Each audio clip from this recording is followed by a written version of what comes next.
बहुत बहुत स्वागत है आप सभी का डीडी न्यूज के इस खास कार्यक्रम इस वक्त में। मैं हूं निखिल सिंह और क्या है इस वक्त की बड़ी खबरें जिनके बारे में विस्तार से जानने समझने को लेकर आपके मन में जिज्ञासा है। क्या है इन खबरों के मायने, क्या है इनके पीछे का एजेंडा। अगले 1 घंटे में हम बात करेंगे कुछ ऐसी ही बड़ी खबरों की जिस पर चर्चा जरूरी है। इस चर्चा में जुड़ेंगे अपने संवाददाताओं से और विशेषज्ञ मेहमानों से भी बात करेंगे। संसद सत्र में किस तरह से क्या कुछ है खास और आखिर लोकसभा की कार्रवाई तो चलने की उसकी शुरुआत हुई है लेकिन राज्यसभा अभी भी क्यों है बाधित। उसके अलावा बात होगी कर्नाटक की राजनीति की भी, क्यों आखिर हिंदुत्व को इस वक्त चर्चा का विषय बनाने की कोशिश कर रही है कांग्रेस। इन सारे विषयों पर चर्चा होगी लेकिन सबसे पहले देख लेते हैं क्या है इस वक्त की हेडलाइंस। संसद में विपक्ष का हंगामा जारी। लोकसभा और राज्यसभा की कार्रवाई में भी आज हुई बाधित। हालांकि लोकसभा की कार्रवाई में थोड़े समय के लिए संभव हो सकी। तुर्की में आए विनाशकारी भूकंप में लोकसभा में जताई गई संवेदना। लोकसभा में राष्ट्रपति के अभिभाषण पर चर्चा की हुई शुरुआत।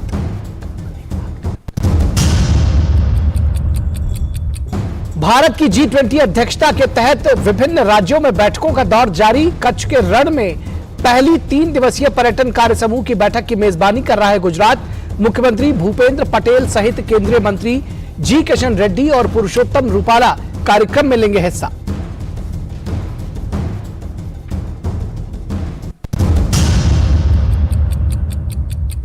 कर्नाटक चुनाव को लेकर कांग्रेस की आज महत्वपूर्ण बैठक। पूर्व मुख्यमंत्री सिद्धारमैया ने चुनावी सभा में कहा, हिंदुत्व छोड़कर कोई और मजहब नहीं करता हिंसा का समर्थन।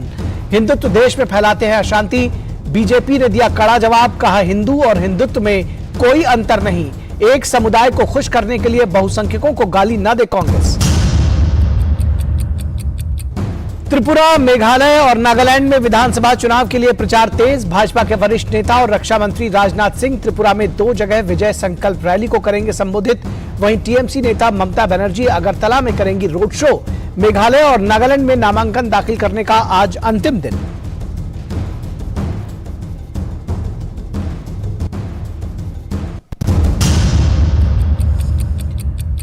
और भारत द्वारा भेजी गई मदद तुर्की पहुंची। एनडीआरएफ की 2 टीमें, चिकित्सा दलों और डॉग स्क्वाड के साथ साथ आवश्यक उपकरण मदद में शामिल। भारत ने हर संभव मदद देने की जताई है प्रतिबद्धता।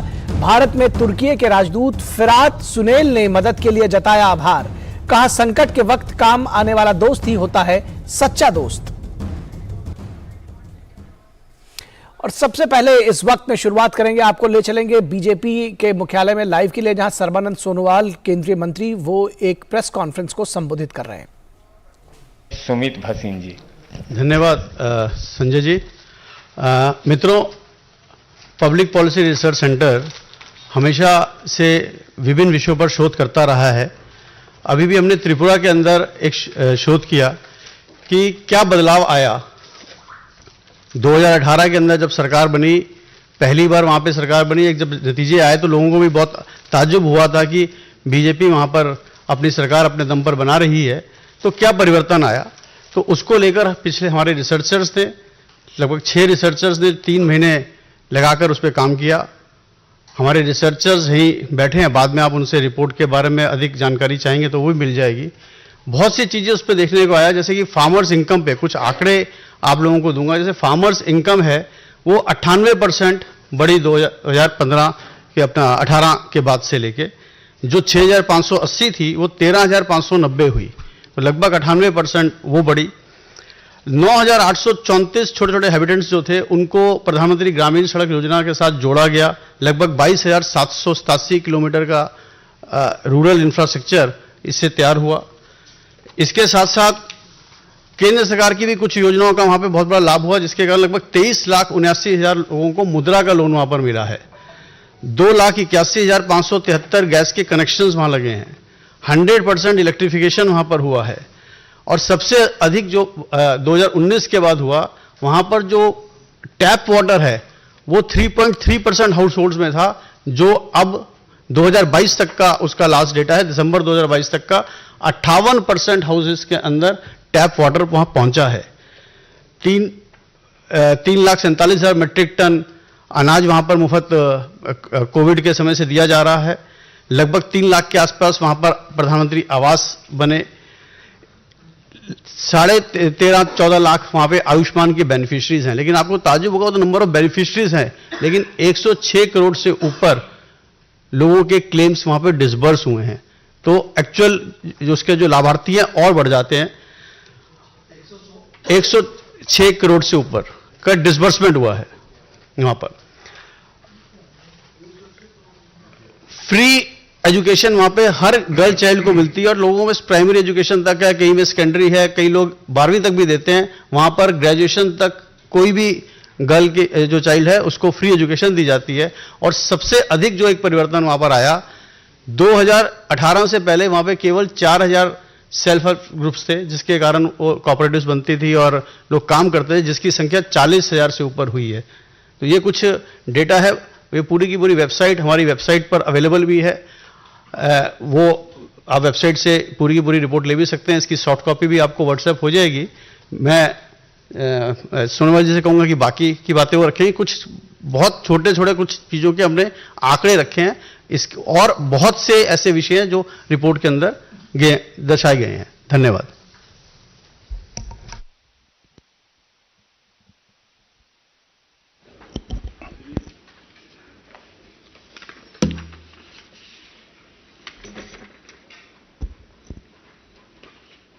सबसे पहले मैं आप सबको हृदय से शुभकामनाएं देता हूं। आप लोगों ने इस प्रेस मीट में भाग लिया। जैसे हमारे त्रिपुरा प्रदेश में बीजेपी शासन काल में जो भी प्रगति हमें हासिल हुई है, इन पर जो रिपोर्ट पब्लिश किया गया है, इस रिपोर्ट में डिटेल में लिखा गया है with facts and figure what is the success story we have met in the last 5 years। आप सबको मालूम है कि त्रिपुरा से लेकर एंटायर नॉर्थ ईस्ट हमारे माननीय प्रधानमंत्री नरेंद्र मोदी जी के नेतृत्व में पिछले 9 साल के अंदर दुनिया में अपना पहचान बनाने में सफलता प्राप्त की है। इसका मूल कारण है क्योंकि पिछली सरकार ने कभी भी नॉर्थ ईस्ट को इतना आदर स्नेह, इतना मान्यता दे नहीं थी। पहली बार के लिए सारे नॉर्थ ईस्ट के सारे प्रदेश, चाहे त्रिपुरा हो या सिक्किम हो, मिजोरम हो या मणिपुर हो, मेघालय हो या अरुणाचल प्रदेश हो, असम हो, सारे 8 प्रदेश को जिस हिसाब से मान्यता दी है, और जैसे कनेक्टिविटी एंड कम्युनिकेशन के सिलसिले में बल दिया गया है, बजट में विशेष व्यवस्था लिया गया है, इसकी वजह से आज हमारी हर प्रदेश के नागरिक को मनोबल भी मिला है, शक्ति भी मिला है, और उपार्जन दोगुना करने के लिए भी उनको दिशा मिला है, सही व्यवस्था मिला है। तो इसलिए आज आप लोगों ने देखी है कि अगर आप पिछली सरकार की तुलना करें, कांग्रेस ने कुल मिला के 7 साल तक राज किया, और उनके कार्यकाल में कभी भी नॉर्थ ईस्ट को नेशनल एजेंडा में उन्होंने प्रमुखता नहीं दी थी। इसके वजह से नॉर्थ ईस्ट बहुत पीछे रहे, और उन्होंने लुक ईस्ट पॉलिसी भी अपनाया था, लेकिन उसको कभी भी जमीनी हकीकत से जोड़ने के लिए उन्होंने कोई कदम नहीं उठाए, कोई नीति भी प्रस्तुत नहीं की।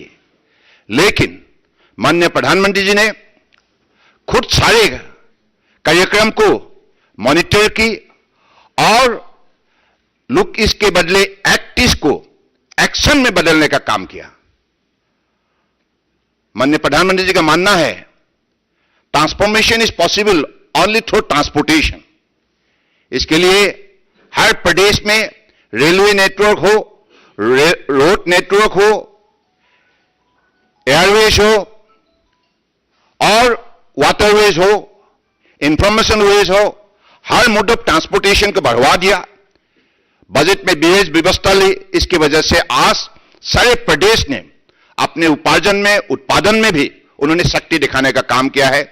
उसी हिसाब से आज त्रिपुरा में, जैसे माननीय प्रधानमंत्री जी ने कहा था, हीरा है त्रिपुरा, यानी कि highway information way, roadways, railways and Airways, सारे प्रक्रिया को उन्होंने आगे बढ़ाया। इसकी वजह से आज त्रिपुरा ने सिर्फ देश के अंदर नहीं, दुनिया में भी अपना पहचान बनाने में सफलता प्राप्त की है। आज त्रिपुरा की उत्पादित अलग अलग आइटम, पाइनएप्पल से लेकर अलग अलग आइटम वो दुनिया के बाजार में एक्सपोर्ट करने में लगे हुए हैं। यानी कि पहचान सिर्फ देश के अंदर नहीं, दुनिया में बनाने का उन्होंने काम किया है। ये डबल इंजन सरकार की वजह से ये संभव हुआ है। त्रिपुरा में बचे हुए हर नागरिक को अभी जो उनको इज्जत मिला है, जो उनको सामाजिक सुरक्षा मिला है, इकोनॉमिक अपलिफ्टमेंट मिला है, इसके वजह से आज त्रिपुरा का चेहरा बदल चुका है। तो इसलिए मैं मानता हूं कि अगली निश्चित रूप से बीजेपी ही सरकार बनाएगा, क्योंकि त्रिपुरा मैं गया था, त्रिपुरा जब पिछली बार गया था तो लोगों से जब आम जनता से बातचीत हुई, उन्होंने स्पष्ट कहा कि सीपीएम और कांग्रेस कुल मिला के 40 साल तक राज किया, 40 साल सीपीएम और कांग्रेस, लेकिन उन्होंने कभी भी त्रिपुरा को उजागर करने में, त्रिपुरा को आगे बढ़ाने का काम नहीं कर पाया। इसके बदले त्रिपुरा को under terrorism, drugs and under corrupt practices सीमित रखे। इसके वजह से त्रिपुरा का हर नागरिक को काफी भुगतना पड़ा, काफी पीछे रहना पड़ा। आज माननीय प्रधानमंत्री जी ने निरंतर इस विषय पर लगे रहे और केंद्रीय सरकार के हर मंत्री को उन्होंने नॉर्थ ईस्ट हर 15 दिन में दौरा करने के लिए निर्देश दी और हर मंत्री ने अपनी मंत्रालय के अलग अलग कार्यक्रम सही समय पर लागू करने के लिए निष्ठापूर्वक लगे रहे। इसके वजह से आज ये परिवर्तन संभव हुआ है और लोगों का नैरेटिव बदल चुका है। सबको लगने लगा है कि हम अभी मेन स्ट्रीम में आ चुका है। पहले तो मेन स्ट्रीम का कभी मानता ही नहीं था, क्योंकि जब भी वो अलग अलग प्रदेश की शहर घूमने लगते थे तो उसी कालखंड में उनको वो देखता था कि हम कहां हैं और दिल्ली कहां है, बॉम्बे कहां है, बेंगलुरु कहां है। लेकिन अब नॉर्थ ईस्ट की हर प्रदेश की शहर उसी हिसाब से बनने लगे जैसे बेंगलुरु बनी है, जैसे दिल्ली बनी है। क्योंकि ये जो परिवर्तन, ये जो अपनापन उनकी महसूस हुई है, मुझे लगता है कि ये सबसे बड़ी सफलता है मोदी सरकार की। उन्होंने सिर्फ ध्यान ही नहीं दिया, बल दिया, शक्ति दिया और इसके लिए जो बजट प्रोविजन उसका भी व्यवस्था की और हर अधिकारी हो या मंत्री हो, सबको निष्ठापूर्वक भक्ति भावनाओं से नॉर्थ ईस्ट को सेवा करने के लिए उन्होंने जो दिशा दी, इसके वजह से आज ये परिवर्तन संभव हुई है। इसलिए मैं तो मानो चाहता हूं कि आप सब इन बातों को निश्चित रूप से देशवासियों को निश्चित रूप से जानकारी दीजिएगा। आपकी इलेक्ट्रॉनिक माध्यम से, आपकी प्रिंट मीडिया के जरिए आप निश्चित रूप से कन्याकुमारी हो, कश्मीर हो, गुजरात हो, हर प्रदेश की जनता जाने कैसे पिछले 9 साल के अंदर माननीय प्रधानमंत्री जी ने भक्ति भावनाओं से निष्ठापूर्वक उन्होंने लगे रहे और पिछले इलाका को आज देश के अलग अलग प्रदेश के साथ बराबर का एक मान्यता पूर्वक स्थान दी है। दिस इज द अब देख रहे थे बीजेपी की प्रेस कॉन्फ्रेंस, जिसमें सर्बानंद सोनोवाल जो केंद्रीय मंत्री हैं और उसके साथ ही साथ पब्लिक पॉलिसी रिसर्च सेंटर की तरफ से भी एक डेटा रखा गया, जिसमें ये बताया गया कि जो किसानों की आय है त्रिपुरा के विशेष संदर्भ में ये आंकड़ा था, वो 98% बढ़ गई है 2015 से लेकर अब तक। और केंद्र सरकार की तमाम योजनाएं जो है वो सर चढ़कर बोल रही हैं इस नॉर्थ ईस्ट के स्टेट में। और साथ ही साथ सर्बानंद सोनोवाल ने भी कहा कि जो राष्ट्रीय नीति है बीजेपी की, उसके फलक पर इस वक्त नॉर्थ ईस्ट है और कांग्रेस ने हमेशा नॉर्थ ईस्ट के साथ दो दर्जे का व्यवहार किया। लेकिन लगातार बीजेपी ने जब से सत्ता में आई है पिछले 9 वर्षों में इस नॉर्थ ईस्ट के जो भी राज्य हैं उनका लगातार विकास किया जा रहा है, कनेक्टिविटी से उनको जोड़ा जा रहा है और उनको लगातार राष्ट्रीय राजनीति में जगह मिल रही है। और बढ़ते हैं, सबसे पहले खबर की बात करेंगे। भाजपा संसदीय दल की बैठक किस तरह से खास रही। हर मंगलवार को ये भाजपा संसदीय दल की बैठक होती है जब संसद का सत्र चलता है, और आज किस तरह से खास रही। संसद के लाइब्रेरी भवन में भाजपा के संसदीय दल की बैठक आज संपन्न हुई और बेहद महत्वपूर्ण इस लिहाज से भी कही जाती है कि रणनीतिक चर्चा इस बैठक में होती है और पीएम मोदी की अध्यक्षता में ये बैठक हुई और इसमें तमाम वरिष्ठ नेता जो थे वो पार्टी के इस संसदीय दल की बैठक में सम्मिलित हुए। संसदीय दल की बैठक में भाजपा अध्यक्ष जेपी नड्डा ने प्रधानमंत्री नरेंद्र मोदी को हार पहनाकर स्वागत किया। एक बेहतर बजट प्रस्तुत करने के लिए उनका स्वागत किया गया और सांसदों ने और दूसरे सदस्यों ने भी उनका स्वागत किया। संसदीय दल की बैठक में पीएम ने बजट को जनता के बीच ले जाने का आह्वान किया। पीएम ने सभी सांसदों को संदेश दिया कि वे अपने अपने क्षेत्र में जाकर गरीबों और मध्यम वर्ग के लोगों से संवाद स्थापित करें। पीएम ने कहा कि सांसद अपने क्षेत्रों में जाकर जनता को बताएं कि बजट में उनको क्या मिला है, किस वर्ग के लिए क्या कुछ है बजट में, किस तरह से उनको समझना चाहिए, इसको लेकर के आम लोगों को जागरूक करें सांसद, ये कहा पीएम ने। संसद सत्र के दौरान हर मंगलवार को भाजपा संसदीय दल की बैठक होती है और ये बैठक बेहद अहम होती है रणनीति के लिहाज से और दूसरे दल की बैठक के संदर्भ में। संसदीय दल की बैठक में पीएम ने आशा जताई कि कम से कम आज से सदन में कामकाज हो सकेगा। पीएम मोदी ने संसदीय परंपरा का भी जिक्र किया और कहा कि सबसे पहले राष्ट्रपति के अभिभाषण पर चर्चा होती है और ये एक परंपरा रही है। पीएम के आह्वान के बाद लोकसभा में राष्ट्रपति के अभिभाषण पर चर्चा की शुरुआत भी हुई है। तो बेहद महत्वपूर्ण रही है ये संसदीय दल की बैठक और पीएम ने आह्वान किया कि कम से कम आज से सदन की कार्रवाई शुरू होनी चाहिए और उसके बाद ये देखने को मिला कि लोकसभा की कार्रवाई कम से कम उसकी शुरुआत हो सकी। और संसदीय दल की बैठक पर क्या कुछ कहा केंद्रीय संसदीय कार्य मंत्री प्रहलाद जोशी ने, आइए सुनते हैं। बजट हम प्रेजेंट करते हैं, कुछ लोग तो विरोध करने वाले तो रहता ही रहता है, लेकिन इस बार लगभग जो नॉर्मली भारतीय जनता पार्टी के विचार के खिलाफ है वो लोग भी बजट का स्वागत किया है। ये उल्लेख माननीय प्रधानमंत्री जी ने किया है। और बीजेपी संसदीय दल की बैठक पर हमारे संवाददाता राजेश राज का क्या कहना है, आइए सुनते हैं। आखिरकार संसद में राष्ट्रपति के अभिभाषण पर धन्यवाद प्रस्ताव पर चर्चा शुरू हो गई है। भारतीय जनता पार्टी संसदीय दल की बैठक में प्रधानमंत्री नरेंद्र मोदी ने यह उम्मीद जताई थी कि राष्ट्रपति के अभिभाषण पर चर्चा शुरू होगी और सदन में सुचारू रूप से काम चल पाएगा। पीएम मोदी की इस अपील का असर साफ तौर पर देखने को मिला है और लोकसभा में सीरिया में आए भूकंप में मारे गए लोगों के प्रति संवेदना जाहिर करने के बाद राष्ट्रपति के अभिभाषण पर चर्चा शुरू हो गई। राजस्थान के चित्तौड़गढ़ से बीजेपी के सांसद सीपी जोशी ने चर्चा की शुरुआत की है और जो वक्त तय किए गए हैं उस वक्त में विपक्ष समेत अनेक सांसदों को बोलने का अवसर मिलेगा, लेकिन राज्यसभा में अब तक गतिरोध बना हुआ है। कैमरामैन राकेश के साथ संसद भवन से मैं राजेश राज, डीडी न्यूज के लिए। तो संसद में क्या कुछ रही है कार्रवाई, किस तरह से संसद की कार्रवाई चल रही है और अब संसदीय दल की बैठक में क्या कुछ खास हुआ, इस पर भी हम अपडेट लेंगे, लेकिन फिलहाल रुकेंगे एक छोटे से ब्रेक के लिए। कहीं मत जाइएगा, जल्द हाजिर होंगे। रिफॉर्म, परफॉर्म, ट्रांसफॉर्म से ग्रेट परफॉर्मेंस की कहानी लिख रहे उत्तर प्रदेश में यशस्वी प्रधानमंत्री श्री नरेंद्र मोदी जी के विजन के अनुरूप माननीय मुख्यमंत्री योगी आदित्यनाथ जी के नेतृत्व में आयोजित हो रहे ग्लोबल इन्वेस्टर्स समिट 2023 में आपका स्वागत है। 20 देशों के 10,000 से अधिक विजनरी बिजनेस लीडर्स के इस अंतर्राष्ट्रीय निवेशक महाकुंभ में गवर्नमेंट टू बिजनेस मीटिंग्स और रिकॉर्ड एमओयू होंगे। आइए 10 से 12 फरवरी को लखनऊ में नए भारत के ग्रोथ इंजन की स्पीड का हिस्सा बने, उत्तर प्रदेश में निवेश करें। नए भारत का ग्रोथ इंजन।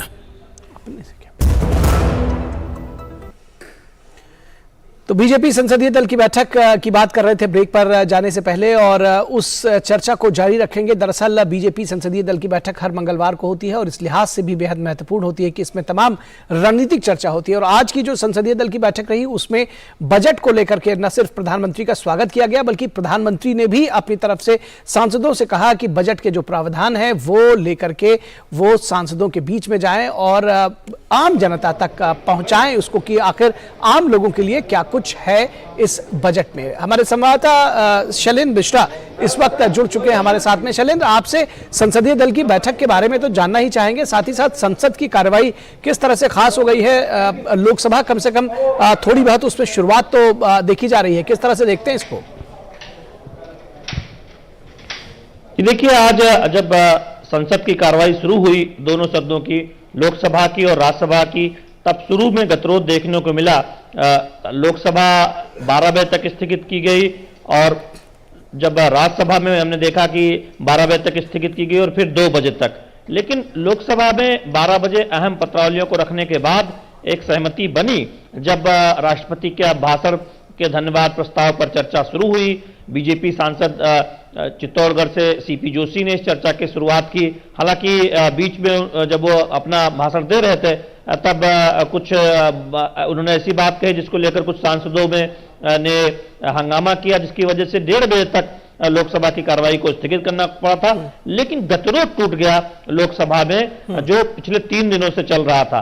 वहीं राज्यसभा में भी 2 बजे के बाद जब कार्रवाई शुरू हुई तब हमने देखा कि जो गतिरोध है वो खत्म हुआ।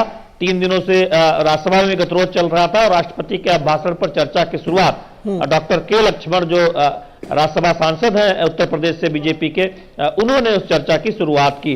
तो हमें कह सकते हैं कि दोनों सदनों में अब गतिरोध खत्म हो चुका है। राष्ट्रपति के अभिभाषण पर चर्चा की शुरुआत हो चुकी है। आज बीजेपी की संसदीय दल की बैठक में भी प्रधानमंत्री ने इस बात की उम्मीद जताई थी कि कम से कम तो शुरुआती गतिरोध के बाद हमने देखा कि दोनों सदनों में अब कामकाज आगे बढ़ा है। राष्ट्रपति के अभिभाषण पर धन्यवाद प्रस्ताव पर चर्चा शुरू हुई है। तो निश्चित तौर पर यह एक तरह से कहें सफलता है। सत्ता और विपक्ष ने मिलकर एक रास्ता निकाला है जिससे गतिरोध टूटा है सदन में। जी, निश्चित तौर पर यह एक अच्छी खबर है कि कम से कम गतिरोध टूटा है। और जब गतिरोध टूटा है तो थोड़ी बहुत हंगामे और शोर शराबे के बीच में कहीं ना कहीं काम भी जरूर उसकी शुरुआत हो गई है। और ये अच्छी बात है कि सदन इस बात की उम्मीद की जाए कि वो आगे चल सकेगा। बहुत शुक्रिया इस तमाम बातचीत और जानकारी के लिए शैलेंद्र। और यहाँ रुकेंगे एक छोटे से ब्रेक के लिए, कहीं मत जाइएगा, जल्द हाजिर होंगे।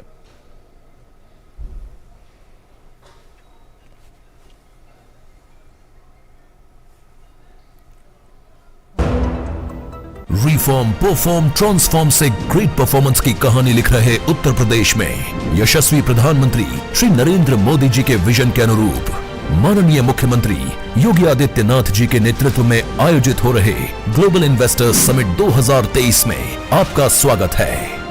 20 देशों के 10,000 से अधिक विजनरी बिजनेस लीडर्स के इस अंतर्राष्ट्रीय निवेशक महाकुंभ में गवर्नमेंट टू बिजनेस मीटिंग्स और रिकॉर्ड MOU होंगे। आइए 10 से 12 फरवरी को लखनऊ में नए भारत के ग्रोथ इंजन की स्पीड का हिस्सा बने। उत्तर प्रदेश में निवेश करें। नए भारत का ग्रोथ इंजन। ब्रेक के बाद एक बार फिर आप सभी का स्वागत है और बात करेंगे। भारत ने तुर्की के लिए बढ़ाए हैं मदद के हाथ। तुर्की में तबाही और भारत ने बढ़ाए हैं मदद के हाथ। तुर्की और सीरिया में भीषण भूकंप के बाद अब तक 4,000 से ज्यादा लोगों की मौत हो गई। दरअसल अब तक 4600 से ज्यादा लोगों की मौत हो चुकी है और बड़ी संख्या में लोग घायल हो गए हैं। तुर्की और सीरिया की हालत अगर कहा जाए तो बहुत ठीक नहीं है और लगातार यहां पर मृतकों का आंकड़ा बढ़ रहा है। एक के बाद एक कम से कम बताया जा रहा है कि 2,500 भवन जो हैं वो गिरे हैं इन इलाकों में। और पिछले 24 घंटे से युद्ध स्तर पर राहत और बचाव कार्य लगातार जारी है और बड़े स्केल पर इसको चलाया जा रहा है। इस मुश्किल घड़ी में भारत ने तुर्की को हर संभव मदद की पेशकश की है। भारत एक बार फिर अपना मानवीय चेहरा सामने लेकर आया है। राहत और बचाव कार्य के लिए भारत सरकार द्वारा भेजी गई मदद तुर्की पहुंच चुकी है। अच्छी खबर यह है कि मदद जो भारत की तरफ से भेजी गई है वो तुर्की पहुंच चुकी है और इस मदद में NDRF की 2 टीमें, विशेष रूप से प्रशिक्षित डॉग स्क्वाड और राहत और बचाव कार्य में आने वाले आवश्यक उपकरण शामिल हैं। इसके अलावा प्रशिक्षित डॉक्टरों और पैरामेडिक स्टाफ की मेडिकल टीम के अलावा आवश्यक दवाओं को भेजने की तैयारी की जा रही है। इस सहायता सामग्री को तुर्की सरकार और अंकारा स्थित भारतीय दूतावास और इस्तांबुल स्थित कॉन्सुलेट जनरल कार्यालय के समन्वय से भेजा जा रहा है। तुर्की ने भारत की पहल को सराहा है। कहा, जरूरत में काम आने वाला दोस्त ही सच्चा दोस्त होता है। बहुत बहुत धन्यवाद। तो भारत को धन्यवाद दिया है तुर्की ने। और मुश्किल हालात में मददगार की भूमिका में लगातार भारत सामने आता रहा है, चाहे वो श्रीलंका का मामला हो, चाहे वो नेपाल में जो भूकंप आया रहा उसका मामला हो, या दुनिया में किसी भी जगह पर अगर कोई संकट होता है तो भारत मददगार के तौर पर हमेशा सामने आता रहा था। वैक्सीन मैत्री के दौरान भी हमने देखा और अब हम तुर्की के विशेष संदर्भ में ही देख रहे हैं। विदेश मंत्री डॉक्टर एस जयशंकर ने एक ट्वीट में जानकारी देते हुए बताया कि तुर्की में आए भूकंप के बाद बचाव और राहत सामग्री के साथ भारत की तरफ से पहला विमान तुर्की पहुंच चुका है। ट्वीट में विदेश मंत्री ने कहा कि पहला भारतीय C-17 विमान 50 से अधिक एनडीआरएफ के बचाव और राहत जवानों, विशेष तौर पर प्रशिक्षित डॉग स्क्वाड, ड्रिलिंग मशीन, राहत सामग्री, दवाओं और अन्य जरूरी सुविधाओं और उपकरणों के साथ अदाना तुर्की पहुंचा। दूसरा विमान प्रस्थान के लिए तैयार हो रहा है। भारत इस चुनौतीपूर्ण क्षण में अपनी एकजुटता व्यक्त करता है। तो इस चुनौतीपूर्ण क्षण में भारत ने अपनी एकजुटता व्यक्त की है तुर्की के साथ, और तुर्की ने इसका रिस्पांस भी किया है। तुर्की ने बचाव अभियान को तेज करने और जारी आपदा से निपटने में सहायता भेजने के लिए भारत का आभार व्यक्त किया है। भारत में तुर्की के राजदूत ने हिंदी और तुर्की कहावत के साथ ट्वीट किया कि a friend in need is a friend in deed. दोस्त तुर्की और हिंदी में एक आम शब्द है। हमारे पास एक तुर्की कहावत है, दोस्त करा, यानी कि जरूरत में काम आने वाला दोस्त ही सच्चा दोस्त होता है। बहुत बहुत धन्यवाद।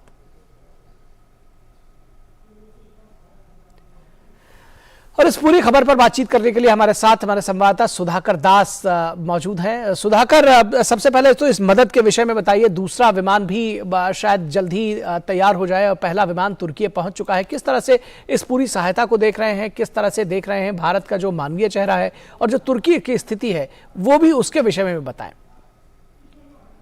बिल्कुल निखिल, अगर कहे तो देखिए, जो पहला झटका, अगर सबसे पहले तुर्की की बात की जाए, उससे जितना नुकसान नहीं पहुंचा था, उसके बाद लगातार जो आफ्टर शॉक्स आ रहे हैं, क्योंकि बिल्डिंग कमजोर हो गए हैं और आफ्टर शॉक्स की वजह से भी कई इमारतें गिरी है, तो निश्चित तौर पर एक दहशत का माहौल है और बहुत चिंताजनक स्थिति कह सकते हैं। प्रभावित इलाकों में मौत का आंकड़ा लगातार बढ़ता जा रहा है, घायलों का आंकड़ा लगातार बढ़ता जा रहा है, और हम जानते हैं कि मदद के लिए अगर सबसे पहले किसी ने हाथ बढ़ाया था तो वो भारत था, प्रधानमंत्री मोदी के नेतृत्व में। कल ही हमने देखा कि पीएम मोदी हालांकि कर्नाटक के दौरे पर थे, लेकिन हालांकि उन्होंने लगातार अपनी चिंता जताई। उनके निर्देश पर उच्च स्तरीय बैठक हुई डॉक्टर पीके मिश्रा की अध्यक्षता में, और एक विभिन्न मंत्रालयों का एक कोऑर्डिनेशन करते हुए कल रात में ही एक अहम जहाज को रवाना कर दिया गया था राहत सामग्री के साथ, एनडीआरएफ की टीम्स के साथ। तो निश्चित तौर पर एक बहुत अहम कार्रवाई इस वक्त भारत की तरफ से की गई। अगर अभी की स्थिति बता दे तो दूसरा जहाज भी निखिल रवाना हो चुका है एनडीआरएफ की जो बची हुई टीम थी, और विभिन्न राहत सामग्रियों के साथ, दवाओं के साथ। तो वो दूसरा विशेष विमान भी तुर्की रवाना हो चुका है। वो आज शाम तक उसके तुर्की पहुंचने की संभावना है। तो एक बहुत जरूरी मदद इस वक्त जो भारत की तरफ से भेजी जा सकती है। 2 टीम्स हैं एनडीआरएफ की, जिसमें 101 सदस्य हैं जो एक्सपर्ट हैं, खासतौर से खोजी और बचाव अभियान में। जो लोग अभी भी जिंदा बचे हुए हैं मलबे के भीतर, उनको ढूंढने में इनकी एक्सपर्टाइज है। और निखिल, मैं आपको बता दूं कि ऐसा पहली बार हुआ है, फर्स्ट टाइम आप कह सकते हैं, जब इस एनडीआरएफ टीम में महिलाओं को भी भेजा गया है। तो महिलाएं भी एक बड़ी भूमिका में बड़ी जिम्मेदारी निभाएंगे और भारत की बढ़ती हुई महिला ताकत का भी वो परिचायक होंगे इस मानवीय संकट के समय तुर्की की मदद करने के लिए। एक टीम आप कह सकते हैं आर्मी की जो 89 मेंबर्स टीम है, जिसमें डॉक्टर्स हैं, पैरामेडिक स्टाफ हैं, उनके पास 30 बेड का एक अस्पताल स्थापित करने की क्षमता है, जिसमें वेंटिलेटर जैसी जो तमाम जो अत्याधुनिक सुविधाएं मेडिकल के लिए जरूरी है वो हो सकती है। तो वो भी तुर्की जा रही है। तो एक बहुत बड़ी मदद भारत की तरफ से, ये जो दोस्ती की बात तुर्की के राजदूत ने कही, निश्चित तौर पर एक मानवीय पहलू ने भारत उसका परिचय दिया भारत ने इस मदद के जरिए। जी, निश्चित तौर पर आपने एक्सपर्टाइज की बात कही। जो भारतीय दल गया है, निश्चित तौर पर ऐसी आपदाओं से निपटने के लिए जो उनकी एक्सपर्टाइज है वो मशहूर है और कहीं ना कहीं बेहद मददगार साबित हो सकेंगे जो भारत के दल है वो। बिल्कुल निखिल, और देखिए तुर्की की बात नहीं, हमने देखा जब हमारी एनडीआरएफ की टीम नेपाल गई थी, किस तरह से वहां उन्होंने लोगों को बचाया था। जब जापान गई थी, जिसकी कितनी सराहना हुई थी जापान की तरफ से एनडीआरएफ के बचाव दल की। भारत में हम लगातार अक्सर देखते रहते हैं कि किसी भी तरह की डिजास्टर की कोई घटना होती है, खासतौर से अगर भवनों के ढहने की बात, और उसमें किस तरह से जिंदा निकाल कर लाने की एक ताकत जो कह सकती है, एक भगवान के रूप में ये एनडीआरएफ का दल पहुंचता है। तो जो कटिंग एज टेक्नोलॉजी इसके लिए चाहिए, चाहे ड्रिलिंग मशीन चाहिए, जो इक्विपमेंट चाहिए, और विशेष तौर पर इनके साथ जो प्रशिक्षित श्वान दल, जो डॉग स्क्वाड गया है, तो उसको भी इसमें बहुत ज्यादा महारत हासिल है। तो मुझे बड़ी उम्मीद है कि इस दल से कि कई जिंदगियां, जिस भी इलाके में इनको काम करने के लिए कहा जाएगा, कई जिंदगियों जाने में सफल होंगे। और निश्चित तौर पर फौरी तौर पर जो और जरूरत होती है, क्योंकि बड़ी एक मेडिकल टीम जा रही है, तो जो काफी मात्रा में लोग घायल हुए हैं, क्योंकि चोट लगी होगी, ट्रॉमा हुआ होगा, तो उनके इलाज की व्यवस्था हो सकेगी। उससे भी ज्यादा बड़ी मात्रा में दवाओं की खेप भेजी जा रही है, अन्य राहत सामग्रियां भेजी जा रही है। तो भारत ने खुले दिल से बाहें पसार के कह सकते हैं कि इस मानवीय संकट में तुर्की की मदद करने का फैसला किया है।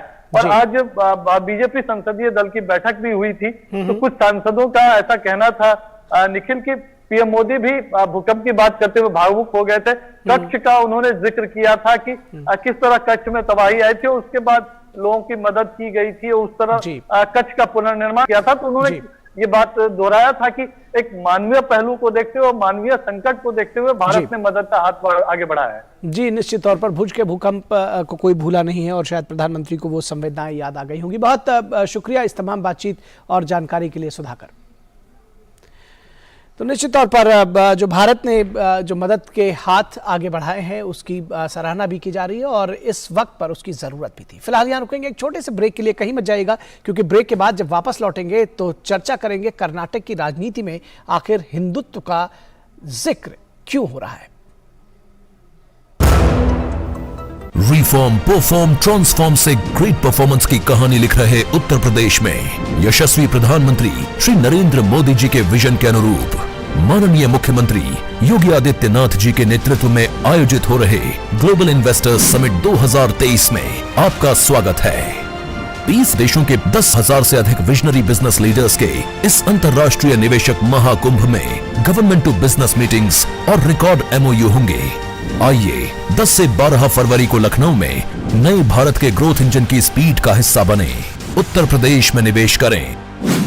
नए भारत का ग्रोथ इंजन।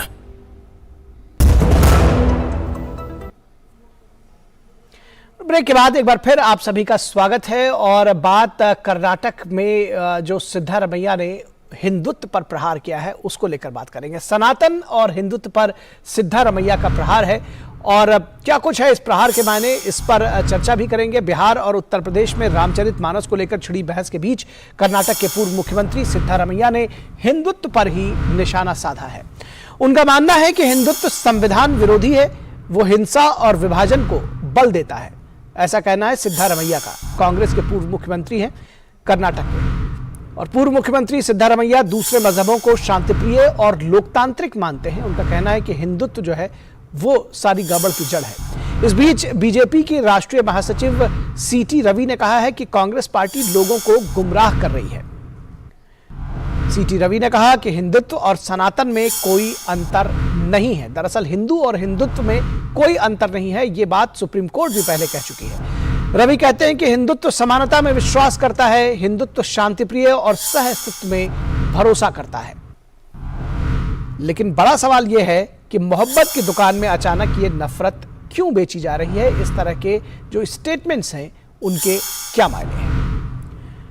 तो इस पूरी खबर पर बातचीत करने के लिए हमारे साथ में खास मेहमान भी जुड़े हुए हैं। हमारे साथ में हमारे संपादकीय सलाहकार विनोद मिश्रा जुड़े हुए हैं और उसके साथ ही साथ दो खास मेहमान राहुल लाल जो कि कांग्रेस के समर्थक माने जाते हैं, पॉलिटिकल एनालिस्ट हैं, और साथ ही साथ प्रशांत उमराव जो कि बीजेपी के प्रवक्ता हैं, वो भी जुड़े हुए हैं। प्रशांत जी आपका स्वागत है, राहुल जी आपका भी स्वागत है और विनोद जी आपका भी स्वागत है। सबसे पहले विनोद जी आपके साथ शुरुआत करें और ये समझना चाहें कि ये पूरी दरअसल खबर की मीमांसा आपसे समझेंगे कि ये कहाँ पर सिद्धारमैया ने इसका स्टेटमेंट दिया और बीजेपी की तरफ से इस पर क्या कुछ बयान आया है और क्या मायने इसके निकालने चाहिए। निखिल, मैं आपके जवाब आने से पहले मैं आपकी अपनी रिपोर्ट पे ही आता हूं। जो आपने अपनी रिपोर्ट में कहा कि ये मोहब्बत की दुकान में जो ये है कि मोहब्बत की दुकान बनाने वाले राहुल गांधी का एक बात आप ये कर सकते हैं जो आपने कही है अपनी रिपोर्ट में कि 350,000 किलोमीटर चलने के बाद आप देखिए कि भारत जोड़ो यात्रा 4 महीने की भारत जोड़ो यात्रा थी। उस यात्रा को में राहुल गांधी ने इसको मोहब्बत की दुकान ही बोले और मोहब्बत की दुकान में अगर ये नफरत बांटा जा रहा है तो किस तरह से बांटने की शुरुआत की है तो वो राहुल गांधी ने ही की है। अब आप देखिए कि कल राहुल गांधी ने इसकी शुरुआत की और राहुल गांधी ने यहाँ दिल्ली के क्लब में, यहाँ कॉन्स्टिट्यूशन क्लब के एक योगेंद्र यादव के, वो कह सकते हैं कि भारत जोड़ो यात्रा के समापन का एक छोटा मोटा समारोह था और उस समारोह में उसने योगी आदित्यनाथ को ठग कहा। अब आप सोच लीजिए कि योगी आदित्यनाथ एक उत्तर प्रदेश जैसे 24 करोड़ की आबादी वाले प्रदेश के चीफ मिनिस्टर के साथ साथ एक महत्वपूर्ण देश के एक प्रतिष्ठित मठ के महंत भी है और आप उनको एक ठग कहते हैं और दुनिया में अब भारत की जोड़ो यात्रा के बात कह के आप कहते हैं कि हम ये नफरत फैलाने वाले लोगों के बीच में मोहब्बत की दुकान लाए हैं। तो ये कंट्रास्ट है और इस कंट्रास्ट की सियासत को समझना पड़ेगा कि राहुल गांधी के इसी लाइन को आगे बढ़ाते हुए सिद्धारमैया ने कर्नाटक की एक सभा में कही और कर्नाटक में इस बात को कह के सिद्धारमैया ने एक तरह से कांग्रेस के इस स्टैंड को कि लगभग वो क्लियर कर दिया है कि कांग्रेस आज भी उसी अपीजमेंट पॉलिसी पे है। अब अगर सिद्धारमैया अपने को कहते हैं कि मैं हिंदू हूं लेकिन मुझे हिंदुत्व से प्रॉब्लम है और वो हिंदुत्व ये है जो उसको एक फैक्टर मानते हैं कि देश में जो वायलेंस है, देश में जो फूट है या जो भी चीजें देश में अभी हो रही है उसके पीछे, निगेटिव के पीछे हिंदुत्व को वजह आते हैं और बाकी रिलीजन को इसके वो सर्टिफिकेट देते हैं कि ये सबके जड़ में सिर्फ हिंदुत्व है। अब सवाल ये है, यही जवाब देते हुए कर्नाटक के जो रवि जी के हैं महासचिव हैं, उन्होंने कहा कि आप लोगों को बरगला रहे हैं कि हिंदू और हिंदुत्व में कोई अंतर नहीं है। अब राहुल गांधी को या सिद्धारमैया को यह समझने की जरूरत है कि इस देश के सुप्रीम कोर्ट ने भी इस चीज को अपने वर्डिक्ट में सामने में लाया है कि हिंदू और हिंदुत्व रिलीजन से आगे वो एक वे ऑफ लाइफ है जो हिंदुस्तान की ये परंपरा और सनातन की जो हजारों साल की परंपरा है उसकी एक पद्धति है। इसको एक खान पान, एक भाषा, एक बोली और एक रीजन से नहीं जोड़ा सकता है। ये वे ऑफ लाइफ है और यही भारत की संस्कृति है और इसीलिए ये भारत की संस्कृति और भारत जो आप जानते हैं वो सिविलाइजेशनल स्टेट की बात जब आप करते हैं तो उसके पीछे यही हिंदुत्व है जिसमें सारे रिलीजन है, जिसमें सारे कास्ट है, वो सिर्फ एक जीवन है जो ये सनातन की परंपरा से बनी है। लेकिन सिद्धारमैया की मजबूरी ये है कि वो एक पोल अपना सेंटर शिफ्ट करना चाहते हैं अपने लिए और वो एक हार्डकोर अपने को ये बताने की कोशिश करते हैं कि हम जो कांग्रेस की जो मूल विचारधारा है उसके संवाहक हम हैं और यही कॉन्फ्लिक्ट जो कर्नाटक में चल रहा है कांग्रेस के बीच में उसको आगे बढ़ाते हुए सिद्धारमैया इसमें राहुल लाल जी को जोड़ लेंगे। राहुल लाल जी, आखिर क्या ऐसी जरूरत पड़ गई कि हिंदुत्व पर बयान देने की आ पड़ी सिद्धारमैया को? जो अभी सवाल विनोद मिश्रा जी ने उठाया, क्या दरअसल वजह वो है कि कहीं ना कहीं उनको लगता है कि सेंटर स्टेज हासिल किया जाए और अपने को सेंटर पॉइंट में रखा जाए, जो कांग्रेस की फिलॉसफी है उसको आगे बढ़ाने के लिए किसी एक कम्युनिटी को अगर कहेंगे तो दूसरी कम्युनिटी का वोट कंसोलिडेट होगा, तो कम से कम अगर कोई इशू नहीं है तो यही इसी नॉन इशू को इशू बनाते हैं और सेंटर स्टेज भी घेरेंगे और वोट भी मिलेंगे। देखिए, ये कारण नहीं है, हम लोग उस बयान को थोड़ा अलग ढंग से ले रहे हैं नितिन जी। बात ये है, हिंदू और हिंदुत्व का जो पूरा वहां पे अंतर किया गया था, पहले भी राहुल गांधी ने उस अंतर को किया था। हिंदुत्व से मूलतः आशा कट्टरपंथी हिंदुत्व की तरफ है। वहां पे हिंदू धर्म जहां पे सबों को जोड़ के चलता है, समरसता के साथ चलता है, लेकिन जब आप कट्टरता के साथ आप आगे बढ़ जाते हैं। अभी हम लोगों ने देखिए 30 जनवरी को महात्मा गांधी की पुण्यतिथि को मनाया है हम लोगों ने। आखिर नाथूराम गोडसे की क्या मजबूरी थी? वो एक हिंदू धार्मिक कट्टरता के शिकार हुए थे और जिस कारण से उनको राष्ट्रपिता की वो उन्होंने हत्या की, तो वो उस पॉइंट को समझाना चाह रहे हैं। देखिए, अगर मैंने सिद्धारमैया जी का बयान को देखा कि राम मंदिर बन रहा है, उन्होंने कहा, स्वागत किया है उन्होंने कि राम मंदिर बनना एक स्वागत योग्य कदम है, लेकिन जब भारतीय जनता पार्टी उस राम मंदिर का राजनीतिकरण करके लाभ उठाने का प्रयास करती है, सुप्रीम कोर्ट के इस डिसीजन को अपना बता के श्रेय लेने का प्रयास करती है और पॉलिटिकली लाभ लेने का प्रयास करती है, तो एक तरह से ये क्या है, ये है आपका कट्टरपंथी हिंदुत्व का चेहरा।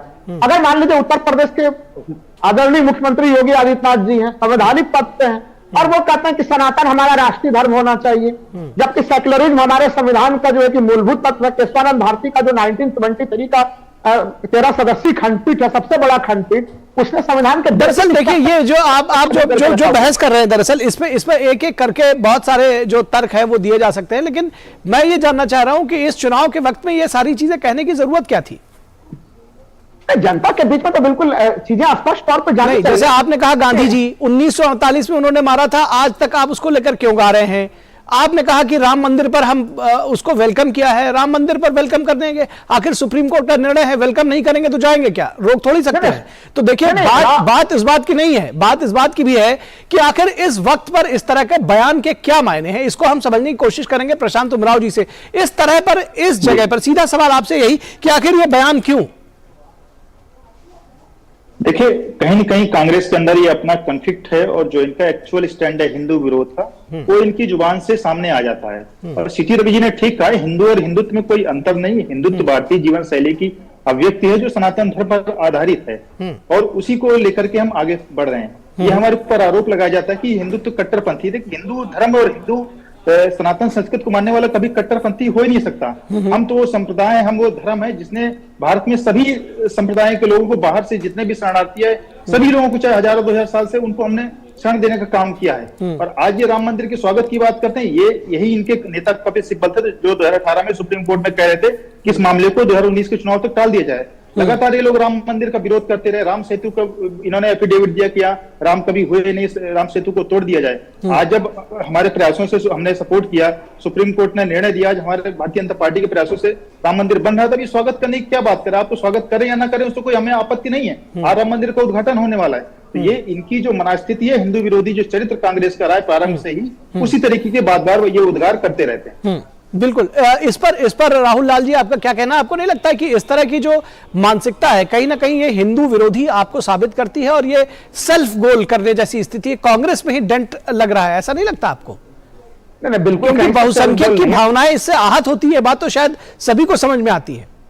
देखिए, एक चीज ये बताइए, कोई पार्टी बहुसंख्यकों को नाराज करके क्या भारत की राजनीति में सर्वाइव कर सकती है? नहीं, क्योंकि अल्पसंख्यकों को गोलबंद किया जा सकेगा, दरअसल मकसद वही है। नहीं, बिल्कुल नहीं। देखिए, मैं एक चीज कह दूं, अभी भी यहाँ पे राम मंदिर बन रहा है, इसमें भारतीय जनता पार्टी का क्या योगदान है बताइए? अगर कपिल सिब्बल व्यक्तिगत हैसियत से वहां पे कुछ चीजें कह रहे थे, वो कांग्रेस पार्टी का स्टैंड तो नहीं था। कपिल सिब्बल नहीं, मैं जो अभी सवाल जो पूछ रहा हूं उस पर आइए कि बहुसंख्यकों को कटघरे में खड़ा करना, हिंदुत्व को कटघरे में खड़ा करना, हिंदुओं को गाली देना, ये कौन सी नीति है कांग्रेस की? ना, देखिए, कांग्रेस कभी भी हिंदुओं को गाली नहीं दे रही। वो तो असली हिंदुत्व को लेके क्या है, असली हिंदू धर्म क्या है, वो समझाने का प्रयास है। अभी हम लोगों ने इस देश में देखा है कि किस प्रकार मर्यादा पुरुषोत्तम राम, जो तमाम पूरे देश जिसका स्वागत करते हैं, किस तरह से जय श्री राम के नारे का एक तरह से मॉब लिंचिंग में प्रयोग किया गया। तो अभी जो भारतीय जनता पार्टी के प्रतिनिधि कह रहे थे कि भाई हिंदू धर्म में कट्टरता कहाँ है, आप देख लीजिए, मॉब लिंचिंग में जय श्री राम के नारे का प्रयोग हो रहा है, जबकि वो हम लोगों के मर्यादा पुरुषोत्तम राम है। दूसरी चीज, अभी इन्होंने ध्यान दिला दिया कि काल्पनिक किसने कहा राम को, तो भी उत्तर प्रदेश चुनाव से पहले संजय निषाद जी ने मर्यादा पुरुषोत्तम को लेकर तमाम किस तरह के बयान दिए थे, वो भी आपको ध्यान होना चाहिए। वो अभी उत्तर प्रदेश के कैबिनेट मंत्री बने हुए हैं। तो सबसे पहले अगर आप हिंदू हितैषी होने का दावा करते हैं तो संजय निषाद जी को कैबिनेट मंत्री के पद से बाहर। दरअसल मैं फिर उसी पर आऊंगा जी। मैं राहुल जी को से पूछना चाहता हूं, राहुल जी से पूछना चाहता हूं कि राहुल गांधी जी, ये अपने राहुल जी जो हैं प्रवक्ता, कांग्रेस के बहुत मजबूत प्रवक्ता है और काफी नॉलेजेबल आदमी है, मैं जानता हूं उनको जी। लेकिन वो छुपा रहे हैं, वो जो कहना चाह रहे हैं वो कह नहीं पा रहे हैं। हमें यह जानना है कि आखिर कर्नाटक की जो स्थिति है, आज इलेक्शन है, आज उनकी स्क्रीनिंग कमेटी की मीटिंग हो रही है और वहां पे आप देखिए कर्नाटक में जो कांग्रेस की राजनीति है, अभी भारत जोड़ो यात्रा में आपने देखा कि राहुल गांधी दोनों को हाथ, डीके शिव कुमार को और दरअसल मैं उसी सवाल पर आ रहा था विनोद जी, दरअसल मैं उसी सवाल पर आ रहा था विनोद, मैं उसी चीज को आपको क्लियर कर जी, दरअसल मैं उसी सवाल पर आना चाह रहा था और राहुल लाल जी से उसका जवाब ले कि क्या ये कहीं ना कहीं, जो मैंने स्टार्टिंग में कहा कि ये सेंटर स्टेज लेने के लिए जो आपस में कॉन्फ्लिक्ट है उसको खत्म करने के लिए और कहीं ना कहीं सेंटर स्टेज पर आने के लिए डीके शिव कुमार को साइड लगाने के लिए इस तरह का बयान दिया गया है, ताकि कम से कम सेंटर स्टेज में भी आएंगे, जो पार्टी की लाइन है उसकी भी बात करेंगे, बहुसंख्यकों को गाली देंगे तो अल्पसंख्यक तो जुड़ेंगे ही। एक तीर से कई निशाने, क्यों राहुल जी? नहीं, देखिए, मैं एक चीज बता दूं कि डीके शिव कुमार और सिद्धारमैया के बीच मतभेद की स्थितियां थी, मैं इनकार नहीं करता थी, लेकिन भारत जोड़ो यात्रा के बाद, जब से कर्नाटक में भारत जोड़ो यात्रा प्रवेश की और उसके बाद जो वहां पे माहौल बना, उस प्रकार के तमाम मतभेद समाप्त हो चुके हैं। मैं आपको बिल्कुल दावे के साथ कह सकता हूं कि कर्नाटक के जो चुनाव अभी अप्रैल मई में होने वाले हैं, वहां पे आपको कोई इस प्रकार की मतभेद नहीं दिखेगी और भारतीय जनता पार्टी को एक बड़ा झटका, पॉलिटिकल एनालिस्ट होने के नाते मैं सीधे सीधे कह रहा हूं कि कर्नाटक में बीजेपी को बहुत बड़ा जोरदार झटका लगने की पूरी संभावना है। चलिए वो उस पर तो खैर फिर किसी दिन और चर्चा कर लेंगे, उस पर किसी दिन और चर्चा कर लेंगे। फिलहाल प्रशांत जी आपसे समझना चाहेंगे कि जो इस तरह के बयान आ रहे हैं, हिंदुत्ववादी और हिंदुत्व की बात कही जा रही है, उसको टारगेट करने की कोशिश की जा रही है, बीजेपी की तरफ से क्या स्टैंड होगा इस पर? देखिए, भारतीय जनता पार्टी सबका साथ, सबका विकास, सबका विश्वास के नारे के साथ देश के सभी वर्गों को साथ लेकर के चलने का काम करती है। कांग्रेस अगर अपने आप को पॉलिटिकल पार्टी कहती है तो राजनीति तक सीमित रख के हिंदुत्व क्या है, इस्लाम क्या है, हिंदुइज्म क्या है, इसको तो धर्म गुरुओं पर उसको इंटरप्रेट करने के लिए छोड़ दे। ये आपका काम नहीं है। देश जो है संविधान से चलता है, किसी धार्मिक पुस्तक से, धर्म से, व्यक्तिगत रूप से नहीं चलता है। तो आप हम इन सब चीजों को छोड़ दिए। लेकिन होता क्या है कि आपके जो मूल में ही डीएनए में वो चीजें हैं, हिंदू विरोधी और अल्पसंख्यक तुष्टीकरण का जो आपका डीएनए भरा हुआ है, वो चीज आप बार बार निकाल करके सामने ले आते हैं। आप भले आप कहते हैं कि आप हिंदुवादी, लेकिन एक्चुअल में हिंदुवादी दिखते नहीं आपके विचारों से, आपके कृतित्वों से। इसीलिए कांग्रेस का चरित्र बार बार सामने निकल के आता है। और हम सदैव जो है सनातन मूल्यों के साथ में, जो भारतीय ज्ञान परंपरा है, संस्कृति, उसको लेकर के साथ में खड़े हैं और उसको हम गर्व से कहते हैं। हमें उसको कहने में कोई गुरेज नहीं, हम उसको ओपनली कहते हैं। ऐसा नहीं कि हम कहें कुछ और जो हम बोलते हैं कोई हमारे कांग्रेस में भी दिखता है। चर्चा को विराम देंगे, चर्चा को विराम देंगे, पूरी चर्चा को विराम देंगे। लेकिन राहुल लाल जी आप एक चीज खाली बता दीजिए कि क्या मुद्दों की कमी हो गई है कर्नाटक में कि इस तरह के मुद्दे बार बार छेड़ने पड़ रहे हैं? जरूरत क्या थी ये कहने की?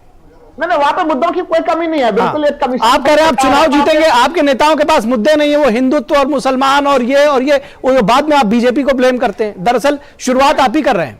विनोद जी आ रहा हूं आपके पास जी। देखिए, एक तरह से मोहब्बत किस तरह से बांटना है, तो उसमें नफरत को परिभाषित करना भी बड़ा आवश्यक चीज होता है। तो नफरत को परिभाषित करते हुए कि लोग अच्छे से समझे। नहीं, अंग्रेजी में इसको पैराडॉक्स कहते हैं कि यानी कि दोनों तरफ की बातें आप करते रहें। और दरअसल आप कह रहे हैं एक तरफ की नफरत की दुकान बंद कर रहे हैं, और लेकिन जो ये बातें कर रहे हैं ये दरअसल नफरत को हवा देने की बात होगी। विनोद जी बहुत जल्दी से समाप्त करें अपनी बात। देखिए, मैं राहुल जी की बात कर रहा हूं कि राहुल जी बात को कह नहीं पा रहे हैं, और मुझे लगता है कि राहुल जी क्यों नहीं कह पा रहे हैं, लेकिन मैं उन्हीं की बात को आगे बढ़ाता हूं कि जो उन्होंने मोहब्बत की दुकान बताया ना कि भारत जोड़ो यात्रा की, आप ये देखिए कि मिशन 2024 के लिए आप एक नई चीज की, एक नई व्यवस्था आप देखिए सामने में कैसे दिख रहा है। उत्तर भारत में आप देखिए कि रामचरितमानस पे किस तरह से अलग अलग टिप्पणी और अलग फेक नैरेटिव को लेकर एक जातीय गठजोड़ को बनाने की कोशिश हो रही है। उसी तरह आप कर्नाटक में देखें कि वो उसी के सिलसिले को आगे बढ़ाते हुए ये हिंदू और हिंदुत्व को लेके एक बहस शुरू हुई है। इट मींस कि आप ये देखिए कि मिशन 2024 को लेके जो इन पॉलिटिकल पार्टियों के पास में डेवलप मोदी के गवर्नमेंट का जो विकास का मुद्दा है, जो विकास का एक बड़ा टारगेट, एक टॉल प्रोजेक्ट उनके सामने में रखा है, तो उनको लगता है कि इनके काउंटर करने के लिए ये जो सर्व समाज का वोट अब लगभग जो बीजेपी को मिल रहा है, उसमें डेंट करने के लिए उनकी एक ये पहल शुरू हुई है। बिल्कुल, ये जो रामचरितमानस को आप ऐसा नहीं लगता है कि किसी नेता ने ऐसा ही बयान दे दिया और उसको हवा में उछाल दिया। जी, आपने वो भी एक सोची समझी रणनीति का हिस्सा है। सोची समझी रणनीति का हिस्सा है। ये बयान जो है वो भी सोची समझी रणनीति का हिस्सा है। राहुल हमारे पास समय सुविधा है, रात को ठग कहने का जो ये कल मामला आया है वो भी एक रणनीति का हिस्सा है। ये सारे लोग अपने अपने पोजीशन ले रहे हैं। विनोद जी आपने जो बात कही है निश्चित तौर पर ये उठाई है। उमराव, हम इसमें प्रशांत उमराव जी से एक लास्ट कमेंट लेकर इस चर्चा को विराम देंगे। दरअसल विनोद जी आपने एक अच्छी बात उठाई है कि दरअसल ये पूरब से लेकर पश्चिम तक, उत्तर से लेकर दक्षिण तक कहीं ना कहीं नैरेटिव बनाने की कोशिश की जा रही है, और कहीं ना कहीं एक जो सेगमेंट की कहीं ना कहीं वोट बैंक जो उसको कंसोलिडेट किया जा सके इसलिए किया जा रहा है। प्रशांत जी आपको इन्होंने एजेंडा 2022 के विधानसभा चुनाव लेकिन विकास करने का प्रयास किया, लेकिन वो सफल नहीं हुआ। आपका विकास तो दिख नहीं पा रहा है। आपको चूंकि सेकुलर राहुल जी आप उनको बोल लेने दीजिए। विकास उनका दिख रहा है तभी पब्लिक वोट कर रही है। उस पर मैं ज्यादा नहीं बोलूंगा, मैं उस पर नहीं बोलूंगा। उनको बोल लेने दीजिए। 40 सीटों पर थे, 54 सीटों पर थे। आप लगातार इसलिए हर स्टेट में हार रहे हैं। हम और जब हारते हैं तो आप ईवीएम को दोष देने लगते हैं। 2019 में उनको चुनाव नहीं देते। 12 करोड़ वोट थे हमारे कामों पे 2019 में भी हम हमारे कामों पे जनता मुहर लगा रही है। लगातार हम डेमोक्रेटिक तरीके से जीत करके आ रहे हैं। तो आपको हमें इंटरप्रेट करने की नहीं आवश्यकता नहीं कि विकास है या नहीं है। हम जनता को इंटरप्रेट कर रहे हैं। जनता हमारी बात, आप जीते अभी तक उसके लिए आप लायक नहीं है। हम जनता को बता रहे हैं, विश्वास कर रहे हैं। राहुल जी आप उनको बोलने तो दीजिए। काम करेंगे। राहुल जी उनको बोलने तो दीजिए। आप क्या कह रहे हैं राहुल जी?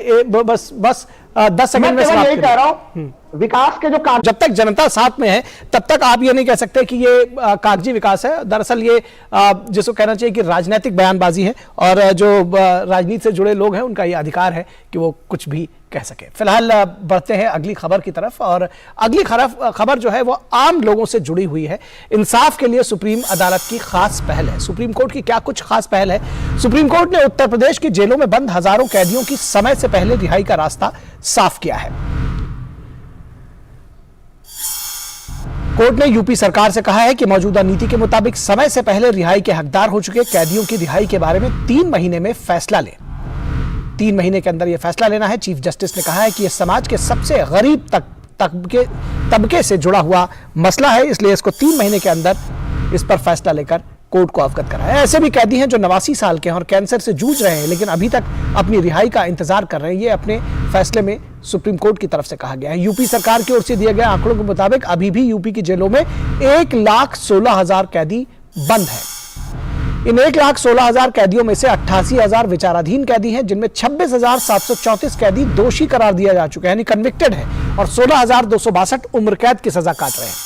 यूपी की जेल में बंद कैदियों के नियमों के मुताबिक रिहाई सुनिश्चित हो सके, इसके लिए सुप्रीम कोर्ट ने विस्तृत आदेश दिया है। सुप्रीम कोर्ट ने इस मामले में बिहार, मध्य प्रदेश और महाराष्ट्र सरकार को भी नोटिस जारी किया है। पिछले महीने राष्ट्रपति द्रौपदी मुर्मू ने विचाराधीन कैदियों और लंबे समय से जेलों में बंद पड़े गरीबों को कानूनी मदद देकर उनकी रिहाई सुनिश्चित कराने की अदालत से अपील की थी। प्रधानमंत्री मोदी न्याय की इस पहल को मजबूती देने के लिए मौजूदा बजट में उन्होंने फंड का प्रावधान कराया है, और इसी प्रावधान के जरिए इंसाफ के लिए बाट जो रहे गरीबों को भी वक्त पर इंसाफ मिल सकेगा। दरअसल जिनकी सजाएं पूरी हो चुकी हैं, उसके बावजूद वो किन्हीं कारणों से जेल में बंद हैं, ऐसे कैदियों पर अब सुप्रीम कोर्ट की नजर पड़ी है, और इस पर प्रधानमंत्री नरेंद्र मोदी ने बजट में विशेष प्रावधान किया है। साथ ही साथ राष्ट्रपति ने भी इस पर पहल की थी। हमारे संवाददाता विकास सारथी हमारे साथ जुड़ चुके हैं। विकास, क्या कुछ कहा है अदालत ने, और जिस तरह से 3 महीने का वक्त दिया है सुप्रीम कोर्ट को, उत्तर प्रदेश गवर्नमेंट को, तो इससे साफ लगता है कि अदालत भी अब चाहता है कि इसमें कोई ठोस निर्णय हो सके।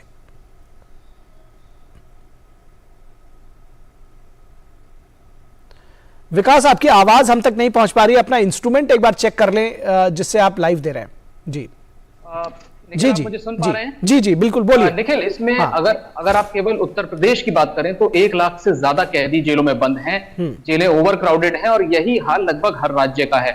इसीलिए सुप्रीम कोर्ट लगातार इस बात को कहता रहा है सभी राज्यों से कि आपकी जो जिला स्तर की समिति होती है, जो रिकमेंडेशंस देती है कि किन कैदियों को रिहा किया जा सकता है, जिनका कंडक्ट अच्छा है, उनकी पहचान करके उनकी रिहाई की अनुशंसा करता है। ये बोर्ड होता है, जिलेवार बोर्ड होता है। तो सब, एक तो इससे जेलों में जो बोझ है वो कम होगा।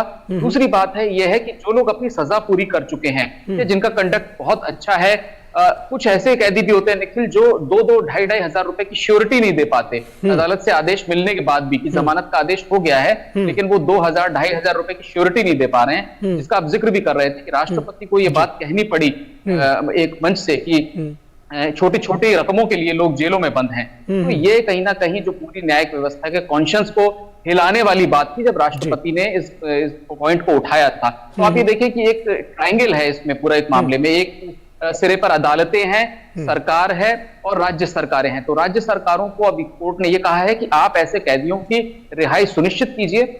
बहुत सारी अथॉरिटीज होती हैं, डीएलएसए होता है, डिस्ट्रिक्ट लीगल सर्विसेज अथॉरिटी, वो कानूनी मदद दे। जहां छोटी छोटी श्योरिटी की वजह से लोग बंद हैं, उनमें अब जैसे बजट में प्रावधान किया गया है, तो वो उसका लाभ कैसे उठा सकते हैं, कैसे वो छोटी जमानतें दे करके रिहा हो सकते हैं। तो ये तीनों पक्षों को मिलकर काम करना है।